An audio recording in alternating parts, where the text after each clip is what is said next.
My name is Olivia Morgan. I'm 28 years old. And for most of my life, I thought I understood what betrayal felt like. As the eldest daughter in a middle-class American family, I grew up under impossible expectations. From the moment I could read, I was expected to act like an adult, carry responsibilities, stay quiet, and learn to live without ever being truly loved. I worked 2 jobs all through college, paid for my tuition, books, rent. Every single penny was earned through sweat and sacrifice. And my younger brother, Logan, everything was handed to him. Expensive gifts, a brand new laptop, lavish summer camps I couldn't even dream of attending. But I gritted my teeth. I told myself, if I just work hard enough, if I try hard enough, maybe one day they'll see me. I was wrong. Everything changed the night I came home for my mother's birthday. I couldn't sleep. I walked downstairs to get a glass of water, and that's when I heard my father say to Logan, "Don't worry, we'll make your sister pay for all of it." That sentence cut through me like a blade. My father, the same man who used to say I had to be strong because I was a girl, was now plotting to con me into taking out a $40,000 loan to bail Logan out of gambling debt. They had it all planned. They'd call it a family project. They'd tell me it was an opportunity to feel closer to everyone. They didn't know. I had heard everything, and they never expected that I wouldn't let them take a single cent. I sat there that whole night on the cold living room couch, no trace of childhood left in that house, planning my escape like a stranger trapped inside her own bloodline. I froze my accounts, changed my cards, called a lawyer, and I left before dawn, not running from trouble but running toward freedom. That was the last time I called that place home. I no longer owed anything to people who saw me as a walking wallet. I no longer needed to earn love from a family that only adored their son and saw their daughter as the backup plan if things fell apart. I chose to save myself because I knew if I didn't, no one else would. Have you ever been treated like nothing by your own family? Like a safety net, a bank, a shadow? If you're listening to this now, stay with me until the end, because I'm going to tell you how I stood back up, how I broke away, and most of all, how I rewrote what family means to me. Don't forget to like, subscribe, and share this video if you're walking through your own silent war, because sometimes the protection you need most doesn't come from blood. It comes from you. Stay with me, because real freedom begins after the betrayal. I don't have a childhood to reminisce about. No warm evenings of the family playing together. No random praise when I drew a picture or hugs just because I tried. My childhood was made of silence and duty. I was the firstborn of the Morgan family, and I was born to carry the burden, not to be loved. I remember clearly when I was 8, my room got a fresh coat of paint, plain white walls, a hand-me-down wooden bed, a bookshelf that used to belong to my dad in college. That same year, Logan's room was remodeled into a wonderland. Race car bed, superhero wallpaper, a glowing star-shaped nightlight. I stood at his door watching the shiny new toys being unboxed, not jealous, just out of place. And as I turned away, my mother said flatly, "You're the big sister. You have to give things up for him. Girls are supposed to be more mature." Christmas presents were no different. I got textbooks, sweaters, socks, Logan, the latest gaming consoles, model cars, even a giant Lego set I once silently stared at through a store window. I learned how to swallow my hurt, smile, and say thank you. I was trusted more, which meant doing more housework, helping Mum cook, clean, watching Logan whenever they went out. When I protested, my mother would just shrug and say, "You're the smart one. You can handle it. Logan's a boy. He needs encouragement." I remember asking her once, "Don't I need it too?" She didn't answer. I grew up between sentences that cut like knives. Why isn't this an A+? Why are you only second place, not first? You're the role model. You need to be more patient. And Logan, all he had to do was turn in his homework on time and he got praised. Kick a ball once and the whole family celebrated. Say, "I'm bored." And suddenly he was the center of everyone's attention. I learned to do everything in silence. Cleaning up the living room after Logan's birthday party, wiping down the kitchen when Mum was tired, picking Logan up from school, helping him with homework. Things I believed any kid would do. If only. Someone hugged them afterward and said, "Thank you."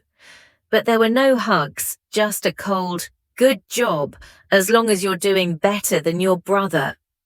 I used to believe that if I were better, more obedient, more successful, more selfless, maybe, just maybe, one day my parents would stop, look at me, and wonder, have we ever actually loved this daughter of ours? But that day never came. I'll never forget when I was 14 and I asked for a laptop, not to play games, but to study. I printed out a whole list of affordable models, broke down the prices and specs. On Christmas morning, I opened my gift and found an old beat-up laptop, scratch screen, keys that barely worked, clearly used by someone else. I didn't complain. I smiled and said, "Thank you." 2 hours later, Logan ripped open his wrapping paper and pulled out a brand new gaming PC, curved monitor, LED lights that lit up the entire living room. My dad patted his back and said, "Games improve reflexes. You need this to develop your brain." And me? I didn't need to develop, I just needed to endure. I started working at 16 in a small grocery store. I wanted to buy my own books, clothes, and save for the future. While I counted every dollar, Logan still got a weekly allowance from Mum, more than what I made in 2 days. I wasn't jealous, I was just tired. When I needed $300 to join a school trip to Washington, D.C. with my history class, my parents told me to figure it out myself. But for Logan, they paid $700 for a tech summer camp because investing in our son's future is the right thing to do. I learned not to expect anyone to congratulate me when I achieved something. I learned to clap for myself when I made honor roll, when I earned scholarships, when I aced my exams. I also learned how to cry quietly at night after watching my parents cheer for Logan's average accomplishments. I remember when I got accepted into the National Honor Society. The ceremony was held at school. My parents didn't come. Their reason? Logan has a soccer match and he'll be late if we don't take him. I stood on stage holding my certificate, surrounded by strangers' parents, with no one to take a single picture of me. I thought, maybe they were just too busy, maybe one day. But slowly I stopped thinking, I stopped hoping. I began building a wall around myself, an invisible barrier made of silence. No complaints, no stories, no expectations. I taught myself how to apply for scholarships, how to manage finances, how to write college essays. I applied to a state university and got in with a 40% scholarship. I was happy, but I didn't let it show. When I told my parents, my dad said flatly, "We've discussed this. We can't support your college expenses. We have to save for Logan." Logan. He was 15 at the time, still in 10th grade. And me? I was about to step into the biggest journey of my life. Alone, I sat across from them, feeling like an outsider watching my own life through a glass wall. My mum looked at me and said quietly, without a trace of regret, "Logan wants to study computer science. Good programs are expensive. You understand, right?" I pressed my lips together, didn't respond. Because I did understand. I understood clearly. I understood back when I was 8, scrubbing floors while Logan played. When I was 12, babysitting him while our parents went to parties. And now, at 18, I understood that in their eyes, I wasn't their daughter. I was the one who carried everything they didn't want to deal with. I left the room like a ghost, numb, dazed. Something inside me began to die that night. The part that dreamed, the part that trusted, the part that still believed that if I just worked hard enough, they would finally see me. I went back to my room, opened my old laptop, and spent the night reviewing budgets, scholarship terms, and loan interest rates. I applied for 3 part-time jobs near campus. I signed every credit form by myself. No one asked if I was scared. No one asked if I had enough to live on. No one asked if I was okay. And I got used to that. So used to it that when I walked into my dorm for the first time, I was stunned to see my roommate getting hugged, kissed, and handed homemade cookies. All I had was a suitcase, an old laptop, and a forced smile. I used to think dorms were temporary, cramped spaces for people still figuring things out, definitely not a place for someone looking for peace. But when I moved into that tiny 3rd-floor room on the east side of campus for the first time in my life, I felt free. No one told me what to do. No one judged my worn-out clothes or questioned why my grades weren't perfect. There was no one left for me to serve, to please, or to prove my worth to. It was the first time I woke up and knew I was living for myself. The room was small, just enough for 2 twin beds, 2 desks, and 1 old built-in closet. I chose the spot by the window, not for the sunlight, but because I wanted a view that stretched farther than the limits. I had always known growing up under my parents' roof. The same old laptop sat on my desk, still held together with duct tape. My study corner was a mess of ink-smudged pens, second-hand textbooks, and a to-do list for part-time jobs that I crossed off and rewrote every week. I worked almost 20 hours a week, mornings at the school library, weekends at a coffee shop a few blocks from the dorm. Every dollar had a purpose: textbooks, phone bills, a little savings, the rest for things my parents had never once considered providing their daughter. My family still called, once in a while, but never to ask if I was okay. No one ever said, "Olivia, are you eating enough? Are you overwhelmed? Is there anything you need? Can we help?" No, every call had one theme: Logan. Logan just got accepted into the school's coding team. It's a very advanced program. Dad just bought him a brand new MacBook Pro. He needs it for his projects. We're thinking of getting Logan a better desk. The old one isn't good for his back. I remember the first time I heard about the new MacBook. I laughed. One of those dry, hollow laughs even I didn't recognize. Then I looked at the laptop sitting next to me. The same one I patched with tape, held the hinge together with a hair tie, and taped a scrap of paper over the Enter key because it had sunken in too far.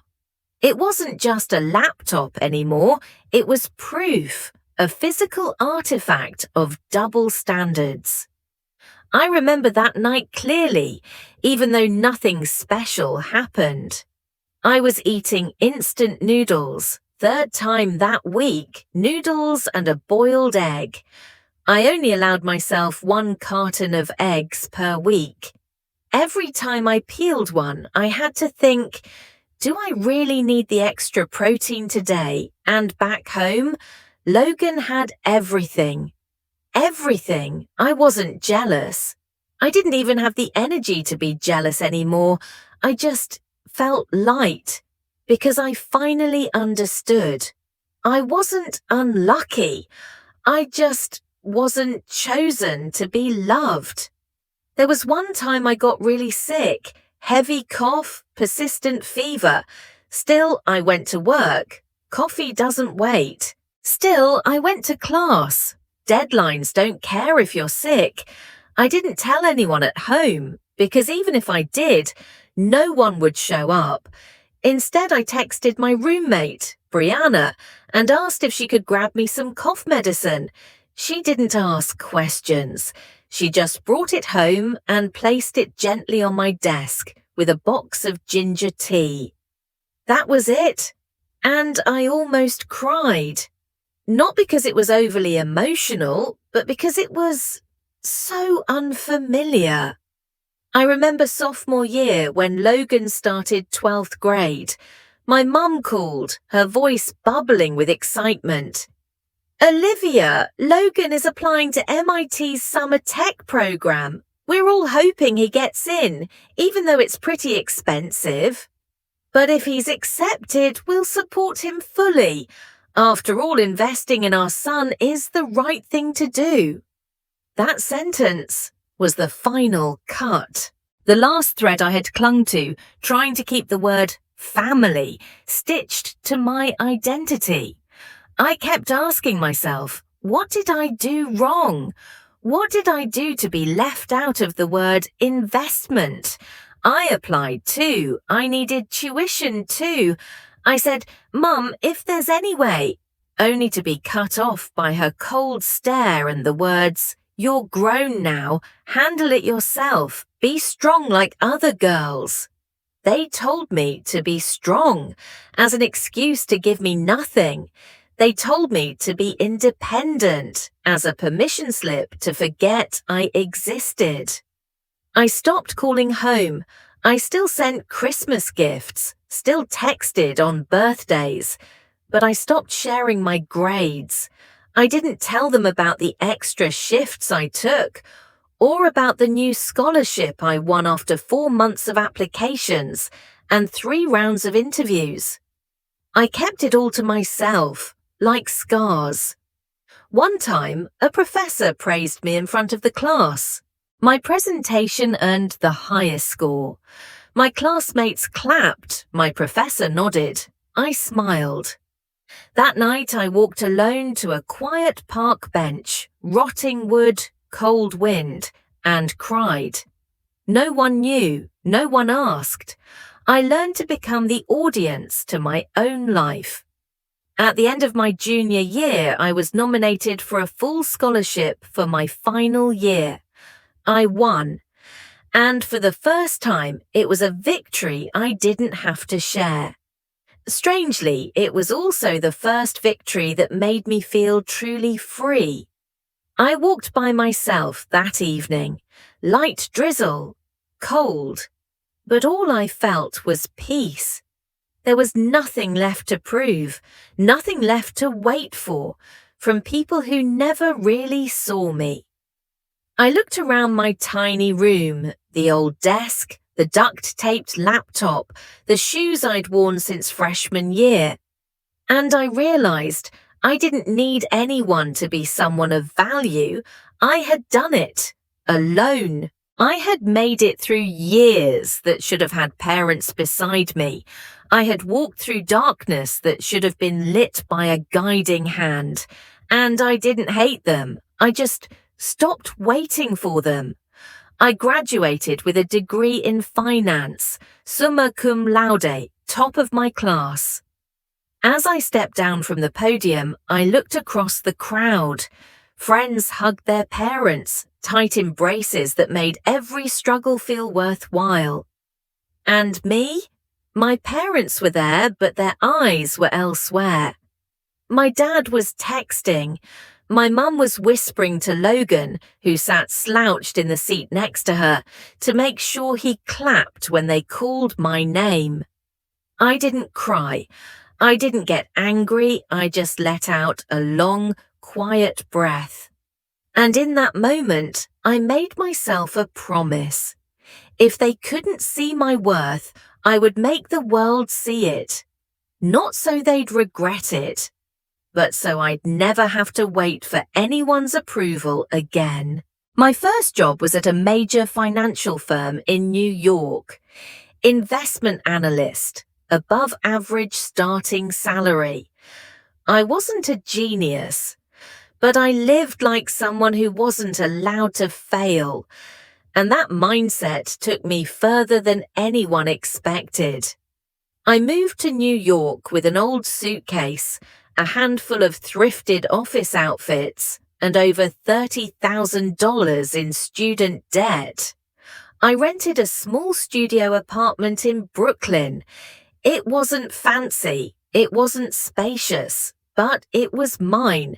I bought used furniture, hunted second-hand deals on Craigslist, assembled every shelf myself, hung every curtain by hand. No one helped. No one gifted me anything. But every nail I drove into that wall felt like I was building something no one could ever take from me. I worked hard, not to get promoted fast or to impress the boss. I worked like my life depended on every spreadsheet, every meeting, every number. Because it did. I volunteered for difficult projects. I studied market analysis at night. I read financial reports while eating dinner alone. After 18 months, I got promoted. A year later, another one. Every step was tracked in my personal budget spreadsheet. Every dollar I earned, I split.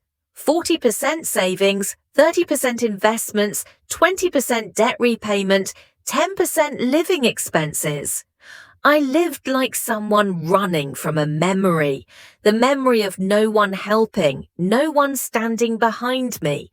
And then at 26, I made my final student loan payment. I closed the laptop, sat alone in the dark and cried. Not because I was happy, but because for the first time I owed no one anything. Not money, not love, not approval. A year later, I used my savings for the down payment on my first apartment. 1 bedroom, red brick walls, old wooden floors, but sturdy. I signed the closing papers with my right hand, and only then did I realize my left hand was trembling, not from fear, but from remembering the years I lived on instant noodles, the nights I sold coffee while running a fever, the mornings I wiped away tears before heading to internships, making sure no one noticed. That apartment wasn't a milestone. It was living proof of everything I had endured without asking for recognition. Meanwhile, Logan was still living with our parents. It took him 5 years to finish college, a 4-year program stretched out because he switched majors 3 times. My parents still paid his tuition, still bought him new laptops, still funded expensive workshops and certification courses because a son needs a clear direction. Logan just needs more time. Time? That was a luxury I was never afforded. I had to be on time. I had to figure it out. I had to be mature before I even knew what that meant. When Logan finally graduated, he didn't find a job right away. Naturally, he moved back in. Free food, free rent, gaming all day, taking a break. I knew all of it. Every phone call home, my mother would say, "Logan is weighing a few options. He's being selective. He doesn't want to do anything too ordinary. We think it's best he stays here a bit longer to find his path." I bit my lip and said nothing, because I remembered the time I asked for $300 to attend a finance conference and got turned down. I remembered skipping a friend's farewell party because I couldn't afford a dress. And I remembered that no one ever gave me time to find myself. I used to think I'd feel joy knowing Logan was struggling, that maybe he'd finally understand what responsibility felt like, what exhaustion was, what pressure meant. But I didn't feel triumphant. I just felt empty. Because no matter how many times Logan failed, my parents called it growth. And no matter how many times I succeeded, I was still the daughter we don't need to worry about. I stopped texting as much. I still sent birthday gifts to my mum, holiday cards to my dad, but I didn't share any more. Not about work, not about my new apartment, not about the investment I had just made a profit on. Because I already knew what the reply would be. Logan is looking into a very promising startup. He's thinking of grad school, so we're checking tuition costs. And slowly, I understood.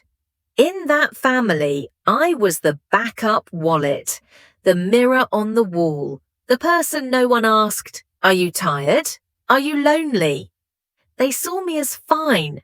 And when someone is fine, they stop needing love. My life, free, clean, stable, was the result of thousands of silent battles.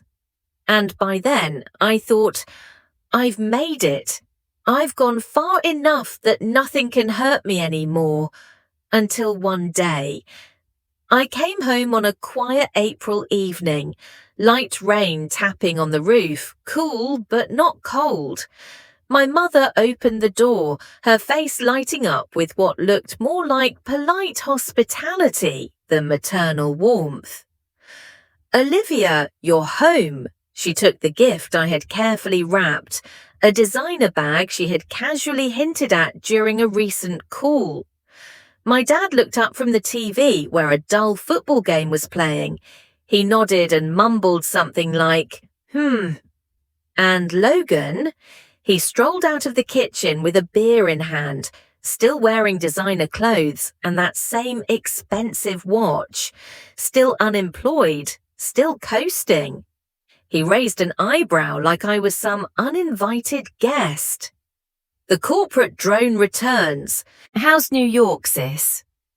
I smiled faintly. "Busy, but I'm good." We had dinner together, like a picture-perfect family. On the surface, my mother talked about her backyard garden. My father threw in some boring story about the neighbors. Logan rambled about the tech companies he was considering. I ate quietly, answered just enough, played my role. The successful, independent daughter who needs nothing, who never complains. After dinner, Logan left to meet friends. I stayed behind to help clean up. My mum and I wiped the counters, washed the dishes, exchanged small talk, emotionless filler to occupy the silence. I made a reservation at Giovanni's for 6 tomorrow, she said flatly. We'll celebrate my birthday properly. I nodded. Of course. Like every year, I would pay for most of the bill. That night, after everyone had gone to bed, I lay down in the living room, which was now the guest room.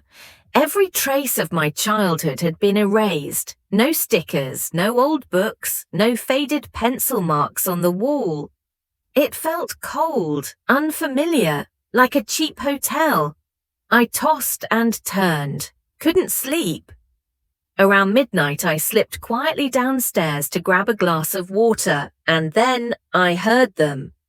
The front door creaked open, Logan's voice, low and hushed. Is she asleep? My father's voice followed, firm and certain. Yeah, I think so. I was about to turn back up the stairs, but then I heard my name. Olivia doesn't need to know. This stays between us, okay? Just you and me. I froze. Just a few more steps and I'd be in the kitchen. But I didn't move. I pressed my back against the wall, heart pounding so loud I thought they might hear it. Logan asked, So how much is it? Total? About 40 grand. Gambling, credit cards, a few stupid online deals. Your mum doesn't even know how deep it goes. She thinks it's like 20. My dad sighed. Not the kind of sigh that comes from worry, but from frustration at me. Don't worry, I've got a plan. I'll make the girl pay it off. The girl, not my daughter, not Olivia, just the girl. A walking, talking financial solution. She's got a good job now, her own place, savings. She owes this family after everything we've done for her. In that moment, I had to grip the stair railing just to keep myself from collapsing. They were talking about me like an asset, like an emergency fund, like a walking credit card. We'll tell her it's for a family business, a coffee shop, or maybe real estate. She won't question it. All we have to do is pull the emotional card. This is a chance to reconnect, to work together as a family. She's always wanted our approval. You know that. We catch her in a soft moment, hand her the loan paperwork. Boom, she signs. And then Logan laughed. That soft, careless kind of laugh only people who've never worried about their last dollar can afford to make. A few seconds later, I heard my mother come down the stairs. She must have caught the tail end of the conversation. She didn't object. She just said quietly, she should help her brother. That's what family does. I returned to the living room like a shadow, sat down on the edge of the guest bed, trembling. I didn't cry. I was past that point long ago. I just went still. For years, I thought I'd escaped. I thought success was a shield. I thought that if I didn't need them, they couldn't hurt me anymore. But I was wrong. They had waited until I was worth something, and now they were coming back. Not to congratulate me, but to take what I had built with my own two hands, to take what they never contributed to take under the polished lie of a family project. I sat there, turned on my laptop, and began moving every cent I had into new accounts. I emailed my financial advisor and marked the message urgent. I booked the next flight back to New York. I knew I couldn't sleep another night in that house. I left the house at 3 a.m. No heavy luggage, no high heels, no slamming doors. Just a small suitcase, my laptop in a backpack, and a heart frozen solid. I used to think if I ever had to leave like this, I'd cry. That I'd end up sitting at a bus station somewhere, overwhelmed by childhood memories, family dinners, Christmases. But reality was different. There was no dramatic heartbreak, only emptiness. Like someone had gutted me long ago, and now all that was left was a shell, smiling out of habit. I booked a hotel near the airport. The young receptionist greeted me with a half-hearted smile, barely glancing up from her screen. I liked that.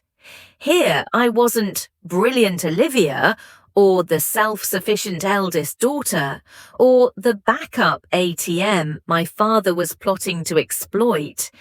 I was just a tired woman, needing a room, needing quiet, needing a space where no one remembered ever calling me daughter. I opened my laptop. Bank account 1, transfer full balance to a secondary account no one knew existed. Bank account 2, lock online access. Credit cards, call the helpline at 4 a.m, report them lost. Request a full freeze on all activity. I messaged my financial advisor. Urgent, need to meet via video tomorrow morning. Possible financial exploitation risk. I wasn't a lawyer, but I knew my money was blood, and if I blinked, someone would gladly drain me dry. I searched for law firms in New York, found one that specialized in financial protection and family-related exploitation. I sent an email outlining the situation, ending it with, "I'm willing to pay double if I can get an early consultation." Morning light crept in through the hotel window. I hadn't slept, but strangely, I wasn't tired. My brain felt sharp, almost disturbingly clear, like the shock had locked away all emotions, leaving only calculation. When I was a child, every time I got scolded unfairly, I would run to the bathroom, shut the door, sit on the cold tile floor, and whisper to myself, "Stay calm, be quiet, don't make it worse." Now, almost 20 years later, I was doing the same thing, but not to protect others from my feelings, to protect myself from them. My financial advisor, Linda Grossman, looked at me through the video screen with concern in her eyes, but steel in her voice. She didn't ask for details. She just said, "We'll lock it down. I've seen this before. Financial abuse by family. It's more common than you think."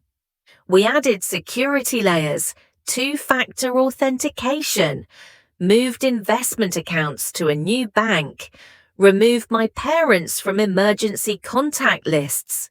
She advised me to set up alerts with credit bureaus in case anyone tried to take out loans under my name.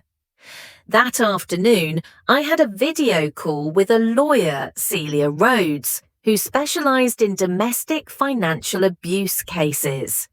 Her tone wasn't cold, but her words were sharp, scalpel precise. "I'll help you draft the documentation to block all family access to your financials. You'll need to keep all records, texts, emails, calls, record conversations if your state allows. Most importantly, don't respond emotionally. Respond legally." I nodded. There were no tears left to shed. That night I sat in the hotel room, staring at the soft airport lights flickering in the distance. Hundreds of people were flying somewhere, maybe for business, maybe for vacation, maybe going home. And me? I had just walked away from a place called home that turned out to be nothing but a carefully disguised scheme. I didn't scream, didn't post angry status updates, didn't text my friends. I just sat in silence. Because I'd learned this: the deepest pain doesn't need an audience. I scheduled a family video call for 8 p.m. Monday, just another weeknight. For them, it would be the end of another normal day. But for me, it would be the night I declared my freedom. I sat straight at the hotel's desk, wearing a simple white blouse. Behind me, a blank wall. Clean, quiet, no family photos, no memories. The screen lit up. My mother's face appeared first, then my father's. Logan joined a few seconds late, muttering something with a mouth half full of food. They were all there. No one smiled. My mother spoke first, her face set in that wounded tone of someone who feels wronged, but doesn't quite know why. Olivia, you left in the middle of my birthday without a word. Do you know how embarrassed I was when guests asked where you were? I didn't answer right away. I looked straight into the camera. They didn't know what I'd heard. They thought I was just sulking, being dramatic. I kept my voice steady, no yelling, no trembling, just a cold, undeniable clarity. I heard everything. That night, Dad told Logan he'd make me pay for it all. The plan to borrow $40,000 under my name to call it a family project. I stood behind the hallway wall and heard every single word. The air froze. My father's face went pale. Logan looked away. Only my mother seemed confused, or pretended to be. What? Olivia, you must have misheard. I shook my head. No, I heard you loud and clear. Dad said I had a house, a good job, savings, so I owed it to the family. That I'd be easy to convince if you framed it as reconnecting with the family. That I've always craved your approval. I paused. My heart was beating slow but strong. Each word I spoke felt like carving a scar into myself. But this time, I wasn't backing down. You got everything right. Except one thing, I will never let anyone in this family touch my money or my identity. Ever. My father leaned forward. The calm mask he always wore was slipping fast. What the hell are you talking about, Olivia? We're your family. We raised you, fed you, put you through school. No, Dad. I cut him off. For the first time in my life. You raised me like a contingency plan. When Logan screws up, I'll cover the debt. When you're short on cash, I'm the one who's capable. But never, not once, did you ask me what I wanted. My mother started crying. The tears came too easily, like she could turn them on and off at will. That's not fair. You're the successful one. You're strong. We didn't have to worry about you. I looked at her, not with the desperate, pleading eyes of a 13-year-old getting blamed for Logan breaking a vase, but with something else entirely. Clarity. Mum, I'm successful not because of you, but in spite of you. Logan let out a short, bitter laugh. Oh, come on, Olivia. You act like the whole world owes you something. I made a few mistakes, and now you're painting us all as criminals. I turned to look him straight in the eye. Mistakes? You're $40,000 in debt because of gambling. You live at home for free, wearing designer clothes, using a brand new MacBook. Me? I lived on ramen through college. I paid off my student loans without asking anyone for a dime. And now, you call me a corporate drone like everything I've achieved was handed to me. My voice didn't rise, but each word was a slap. Not to hurt them, but to wake myself from the last bits of illusion. My father started shouting, "You're really going to cut us off over something this small?" I pressed my lips together, then nodded. Yes. I won't help Logan. I won't invest in a family venture. I won't sign anything. If either of you tries to use my identity to borrow money, I will call the police. I've already spoken to an attorney, and I recorded this call." That was the first time they went completely silent. No tears, no yelling, just silence. Because they knew I wasn't bluffing. I ended the call. I sat still for a few minutes, staring at the darkened screen, my hand trembling slightly, but my heart was calm. Not because I had won, not because I got revenge, but because, for the first time in my life, I chose myself. No hesitation, no asking for permission, no guilt. That night, I wrote down everything from the conversation. I saved the file, sent a copy to my lawyer, blocked their numbers, not forever, but long enough to keep myself from turning back. I didn't know what they'd tell the extended family. Maybe I'd be branded ungrateful, a traitor, the daughter blinded by success. I didn't care. I wasn't born to carry the dignity of people who'd sell me out for a pile of debt. That night, I slept, really slept. For the first time in years, I didn't startle awake, didn't dream about dorm rooms, didn't hear my father's voice scolding me in my head. I didn't feel guilty for being too successful. I slept like someone who had finally done the right thing, even if it meant standing alone.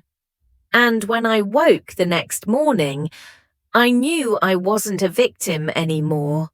I was a survivor, and I had saved myself. The next day, I went back to the office.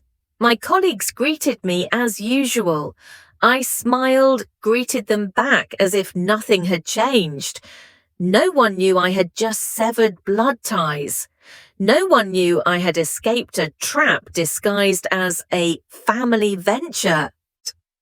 I sat at my desk, opened my laptop, checked emails, scheduled meetings. Still Olivia Morgan, capable, composed, reliable. But only I knew. That Olivia, the one who still believed she could be her family's daughter, she had died the night before. 3 months after that final call, I left New York, not out of fear, not to run away, but because I wanted a fresh start, a place with no memories clinging to me like a shadow. I chose San Francisco, not for the sunshine or the postcard-worthy hills, but because there, no one knew I was the daughter of Daniel and Karen Morgan. No one knew I used to be the responsible older sister. No one had ever heard the name Logan whispered in every call where I had to swallow my tears just to pretend I was fine. I rented a small apartment in the Mission District, overlooking a busy street that somehow didn't feel overwhelming. White walls, big windows, a worn armchair beside a modest bookshelf, a spot where I could sit for hours without watching the clock, without needing to explain to anyone why I wasn't going home for the holidays. I still worked in finance, but the rhythm was different now, a little less ambition, a little more peace. I started attending a small support group every Wednesday evening, where people like me, those who had been used, betrayed, or drained by their own flesh and blood, sat together and named their wounds.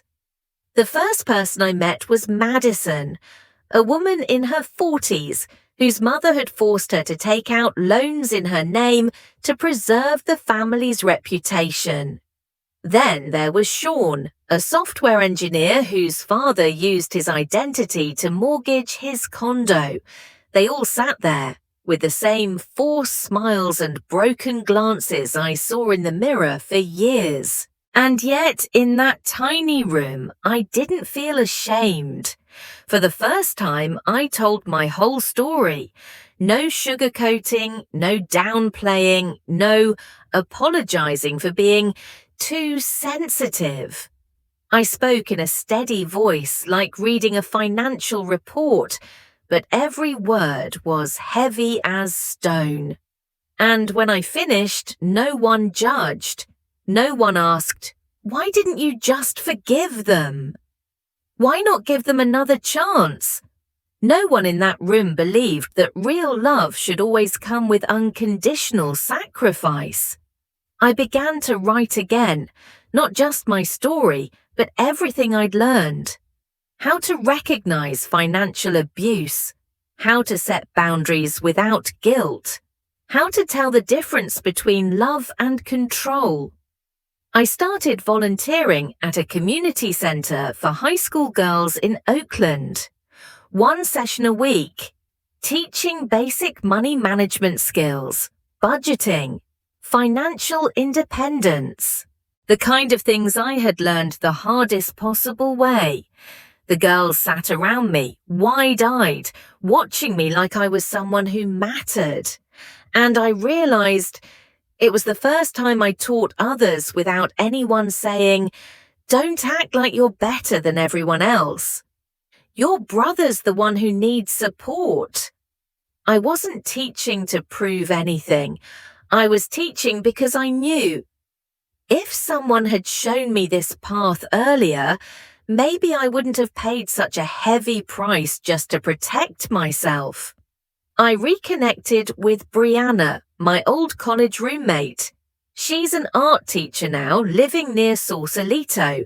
We grab coffee every Sunday morning, talk about books, movies, and sometimes about the people who once made us feel like we were never enough. We don't call them family. We call them what they truly were. People who made us smaller than we were meant to be. And in those conversations, something clicked. I wasn't alone. And I wasn't the cold-hearted one they made me out to be.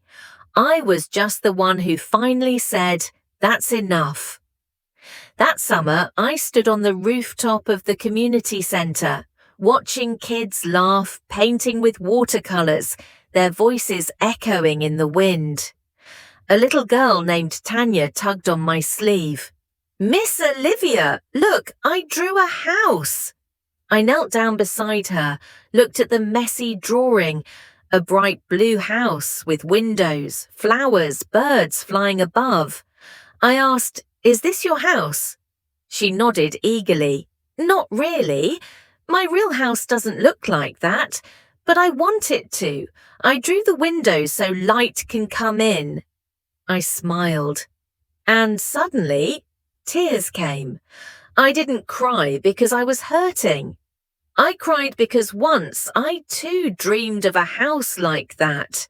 One filled with light, where someone listened, where doors weren't slammed shut just because I dared to speak. One Friday afternoon, I was sitting in my usual cafe in the Mission District, skimming through my inbox, when a name appeared. A name I thought had vanished from my life. Logan Morgan, my brother, the one who once sat next to my father and planned how to scam me into taking on a $40,000 debt. The one who mocked the job I had in New York, calling me a corporate drone, as if I were just a money machine. 3 years had passed since our last conversation. 3 years since I drew the line. 3 years of silence. And now, there he was, in my inbox. Subject line, "Olivia, I owe you the truth." I hovered over the title, didn't open it right away, didn't panic, just felt a slow heaviness settle in my chest, like a door I'd locked long ago, quietly creaked open. I clicked and began to read. "Olivia, I don't know if I should even be writing this. Maybe it's too late.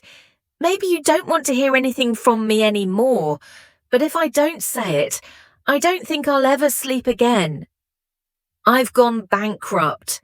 Everything fell apart in less than 6 months. Bad investments, mounting debt, friends avoiding me. No one trusts me anymore. And I thought about you. I thought about that night when Dad and I talked about tricking you into co-signing a loan, about how I laughed when Dad said, "Don't worry, she'll sign it." And I felt disgusted with myself. No apology will ever be enough to erase that. I know. You don't have to forgive me, but I hope, at the very least, you understand that I'm no longer that person. I've lost everything, but if you can forgive, not for me, but for yourself, maybe a part of me will be forgiven too. Logan. I sat there in silence. The cold glow of the screen reflected my face. No tears, no rage, just silence. Not because I felt nothing, but because I had already felt too much. And now I had finally reached the kind of stillness that doesn't let emotion dictate my next move. I didn't reply right away. I let the email sit in my inbox. 3 days, then a week, 10 days. I opened it again. Not to check his sincerity, but to check myself. Had I really come far enough not to be pulled back? Then I sat down and wrote a reply. Not too long, not emotional, but clear and firm. Logan, thank you for writing. I don't know what brought this change in you, but I hope it's real and that it comes from within. I no longer feel the same anger toward you, not because you deserve forgiveness, but because I deserve peace. Carrying anger means carrying the very person I once resented. I don't want that anymore. I'm not interested in rebuilding the relationship we used to have.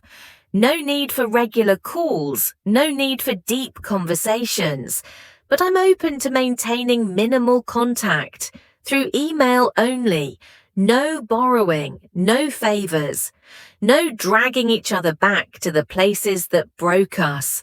We can't start over, but we can choose not to hurt each other again. I hope you find what you truly need, not from anyone else, but from yourself. Olivia, I hit send. My hand didn't shake.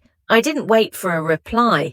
I just felt lighter, as if I'd finally set down a stone I'd been gripping in my palm for far too long. I didn't trust again, but I didn't hate either. I kept my distance, not out of fear, but because I finally understood I deserve a space that's clean. I used to believe there was nothing stronger than blood. That family, no matter what, was the place you were supposed to return to. I once thought that if I was obedient enough, kind enough, selfless enough, I would be worthy of their love. I was wrong. The day I dared to step out of that circle, I realized something. Family is not a place everyone deserves to keep in their heart. Some relationships, no matter the shared blood, can become more toxic than any stranger on the outside. And the cruelest truth is this. Sometimes we spend our entire youth trying to hold on to something we should have let go of long ago. I no longer remember what my father's voice sounds like. I can't recall the last time my mother asked me a question that didn't involve money. But I remember the feeling of shrinking every time I walked into that house, as if someone was always silently checking if I was still worthy of existing. And I remember my own eyes in the mirror the night I walked away, when a single sentence echoed in my head. I deserve more than this. I rebuilt my life From nothing, no family, no one cheering for me, no praise, no proud hand on the shoulder. But I had me. I had these hands. That once worked nearly 20 hours a week during college. I had these eyes that once read every word of every contract, every budget line, just to survive. I had this heart, once shattered but never dead. Now I live a life I never dared to dream. A small apartment in San Francisco. Quiet mornings with hot tea, books, and sunshine undisturbed. Friends who don't ask what I've done for my family, but ask what I've done for myself. I don't live to prove anything to my parents anymore. I live to prove to myself that I am worthy of love and respect from those who truly see my value. Once at a support group meeting, a young woman said to me, "I've never seen anyone look at family as a scar and still live so peacefully." I smiled gently because I understood. To find that peace, I had to fall to the deepest depths of disappointment.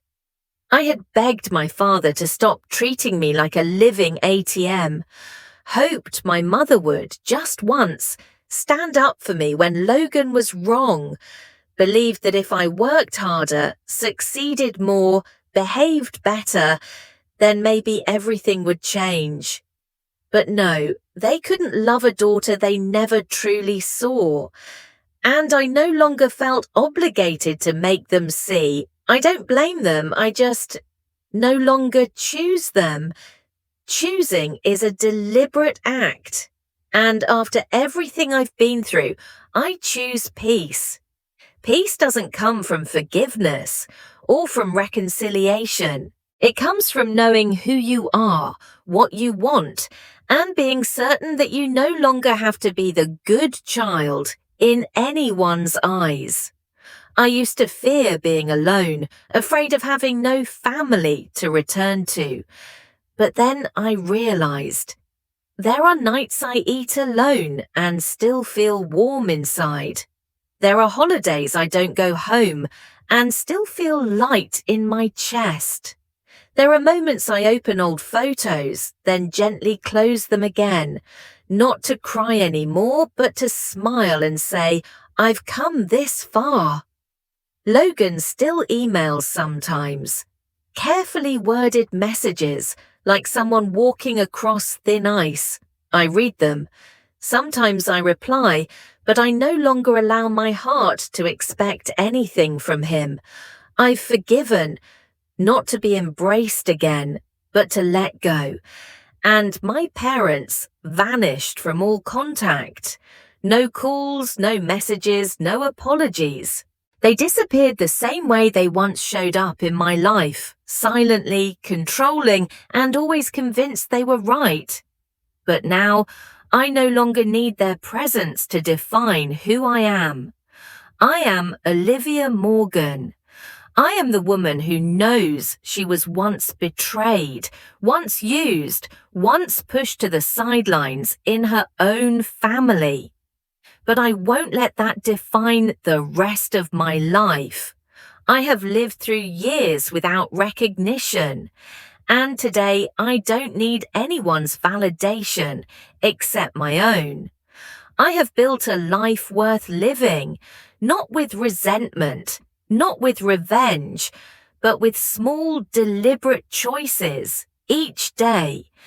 To love myself, to believe in myself, and to stop at exactly the right moment for those who no longer deserve access to my heart. In the end, I understood. Family is not a place you must carry forever in your heart. It's a place where you have the right to decide who gets to walk with you to the end of your journey. I choose myself. And for the first time, I feel like I'm home.